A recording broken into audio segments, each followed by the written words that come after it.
Inseminasi buatan adalah perawatan kesuburan dengan cara menaruh sperma langsung ke dalam rahim, sehingga kemungkinan terjadinya kehamilan bisa lebih besar.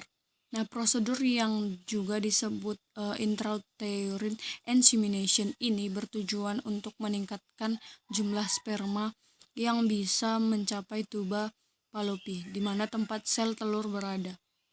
Dengan inseminasi buatan, sperma dimasukkan dengan alat khusus secara langsung ke rahim, sehingga bisa lebih mudah mencapai sel telur.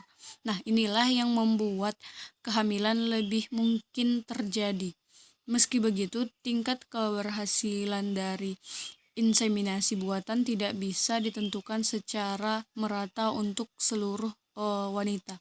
Sebab hal itu tergantung dari usia, penyebab ketidaksuburan, obat kesuburan yang dikonsumsi, serta kondisi lain di tubuh sang wanita. Nah, inseminasi buatan ini bertujuan untuk membantu pasangan suami istri yang kesulitan untuk memiliki keturunan karena rendahnya jumlah sperma, bentuk sperma yang kurang optimal, atau kurangnya pergerakan dari sperma. Prosedur inseminasi buatan ini biasanya dapat dilakukan dalam waktu yang cukup singkat dan dengan rasa sakit yang minimal, sehingga tidak diperlukan pemberian bius pada sebelumnya. Nah, secara garis besar, prosedur inseminasi buatan dilakukan dengan langkah-langkah seperti berikut, di mana pasien akan diminta duduk atau berbaring. Kemudian dokter akan memasang spekulum pada vagina agar dapat melihat ke dalam leher rahim. Lalu sperma yang telah disaring akan dimasukkan ke dalam selang khusus berukuran kecil panjang yang disebut dengan kateter. Nah, kateter tersebut akan dimasukkan hingga ke dalam rahim untuk menyalurkan sperma. Setelah itu, dokter akan mengeluarkan kateter dan melepaskan spekulum. Itulah prosedur dari inseminasi buatan.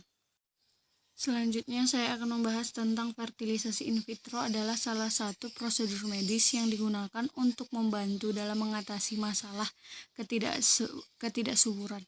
Prosedur yang juga dikenal dengan nama in vitro fertilization ini merupakan salah satu pilihan bagi pasangan yang kesulitan untuk mempunyai momongan. Nah, ini dilakukan dengan menggabungkan sel telur dari ibu dan sperma dari ayah di luar tubuh. Nah, sel telur yang telah dibuahi embrio kemudian dipindahkan ke dalam rahim ibu. Satu siklus lengkap ini adalah memakan waktu sekitar 3 minggu.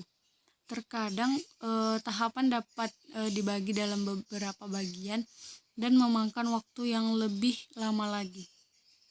Nah, bayi tabung ini merupakan teknologi reproduksi terbantu yang paling efektif.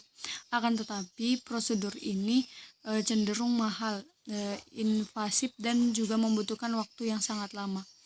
Apabila ada yang lebih dari satu embrio yang dimasukkan ke dalam rahim calon ibu, kehamilan kembar pun dapat terjadi. Nah, sebelum memulai prosedur pemeriksaan berikut akan dianjurkan dilakukan. Nah, yang pertama adalah pemeriksaan ovarium. Yang selanjutnya ada pemeriksaan ovarium dengan mengecek kadar folate stimulating hormone. Hasil tes akan memberi informasi terkait ukuran dan kualitas sel telur pasien. Nah, selanjutnya ada pemeriksaan rahim, di mana pemeriksaan ini bisa dilakukan melalui USG rahim atau dengan memasukkan alat khusus ke dalam rahim lewat vagina. Nah, selanjutnya dengan ini dokter dapat mengetahui kondisi kesehatan rahim serta menentukan lokasi terbaik untuk menanam embrio. Nah, selanjutnya pemeriksaan sperma.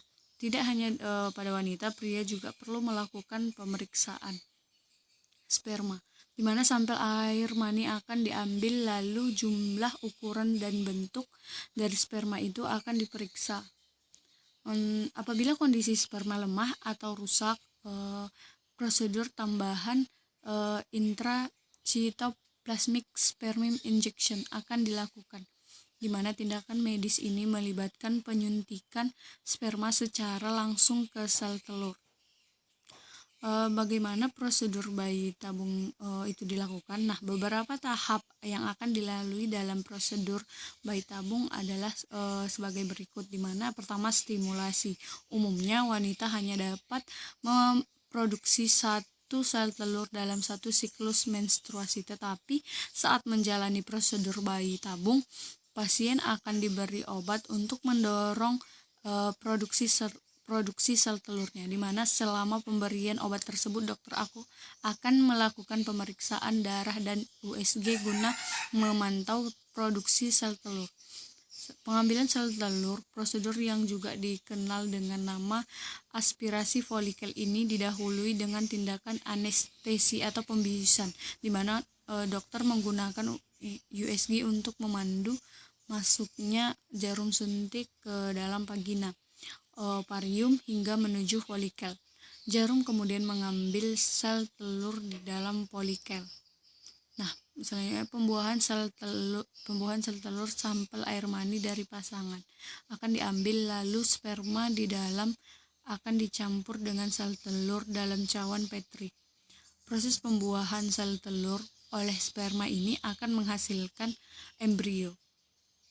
Nah, apabila proses pembuahan gagal menghasilkan embrio, maka dokter akan melakukan prosedur intracytoplasmic sperma injection. Nah, kultur embrio dokter akan memantau perkembangan embrio untuk memastikan terjadinya pembelahan dan perkembangan embrio tersebut. Dokter juga akan melakukan pemeriksaan genetik pada embrio. Transfer embrio atau pemindahan embrio ke dalam rahim. Embrio yang sudah cukup besar dapat dipindahkan ke dalam rahim calon ibu. Nah, proses ini akan dilakukan sekitar 3 hingga 5 hari setelah pembuahan.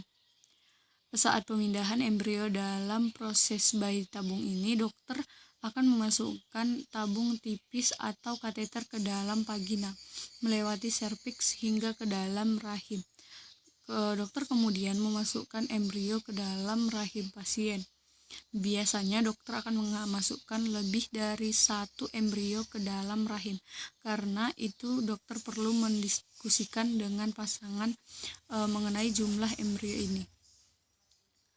Kehamilan umumnya terjadi setelah embrio tertanam di dalam dinding rahim. Proses ini biasanya berlangsung selama 6 hingga 10 hari. Tes darah akan dilakukan untuk memastikan kehamilan. Itulah beberapa prosedur dalam proses bayi tabung atau fertilisasi in vitro. Program inseminasi buatan dan bayi tabung diperbolehkan dalam hukum Islam dengan syarat bahwa sperma harus dari sang suami sendiri. Sperma yang bukan dari donor atau bank sperma, karena jika sperma bukan dari sang suami sendiri maka itu hukumnya seperti zina yang akan merusak tatanan kehidupan pada manusia. Inseminasi buatan atau bayi tabung dengan model sewa rahim itu ada 2 pendapat. Pendapat yang pertama menyatakan bahwa ini dilarang karena menimbulkan pencampuran nasab yang juga berkaitan dengan kemahraman dan warisan. Selain pencampuran nasab, hal tersebut juga bertentangan dengan sunatullah atau hukum alam. Inseminasi pada hakikatnya sama dengan prostitusi karena secara tidak langsung terjadi penyiraman sperma suami kepada wanita yang bukan istrinya. Nah, pendapat yang kedua menyatakan bahwa ini diperbolehkan dengan alasan darurat. Disebut konsep darurat dikarenakan keadaan di mana keinginan memperoleh keturunan sangat besar sedangkan belum ditemukannya cara selain menyewa rahim. Nah, selain hal tersebut, hukum diperbolehkan sewa rahim ini karena kandungan sang istri tidak bisa mengandung. Pendapat ini menyamakan dengan diperbolehkannya menyusukan anak kepada perempuan lain, bahkan dengan memberikan upah. Sedangkan pendapat terakhir menyatakan bahwa boleh melakukan sewa rahim, namun anak yang dihasilkan tetap tidak seperti anak kandung, di mana bahkan statusnya seperti anak angkat. Pelaksanaan program bayi tabung di Indonesia diatur dalam Undang-Undang Nomor 36 Tahun 2019 tentang Kesehatan. Di dalam undang-undang tersebut diatur bagaimana syarat yang harus dipenuhi guna mengikuti program tersebut. Syarat yang dipergunakan tidak mudah karena ada parameter tertentu yang harus dipenuhi oleh pasangan, di mana pasangan suami istri. Selain syarat juga diatur masalah prosedur yang harus dijalankan oleh rumah sakit penyelenggara dan pasangan suami istri, sehingga bayi yang dibuat dalam program tersebut tidak melanggar etika yang berada di dalam masyarakat dan agama. Hal tersebut harus dilakukan agar pelaksanaan bayi tabung tidak melanggar etika, moral, dan agama. Persamaan antara hukum Islam dan Undang-Undang Nomor 36 Tahun 2019 tentang Kesehatan ialah program bayi tabung tidak boleh dilakukan dengan sperma donor ataupun sewa rahim. Hal ini dikarenakan itu seperti zina karena sperma yang bukan dari si suami sendiri.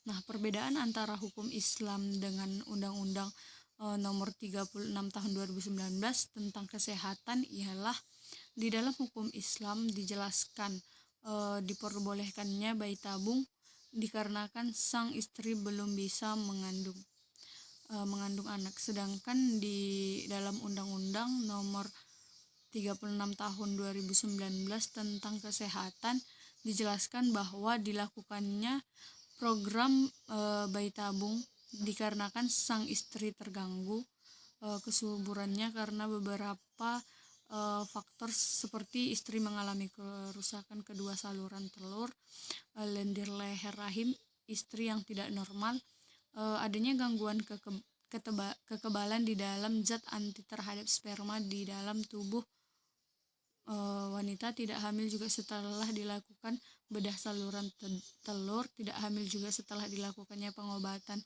endometriosis, suami dengan mutu sperma yang kurang baik, serta tidak diketahui penyebabnya. Maka itulah perbedaan dari hukum Islam tentang kesehatan dengan hukum Undang-Undang Nomor 36 Tahun 2009.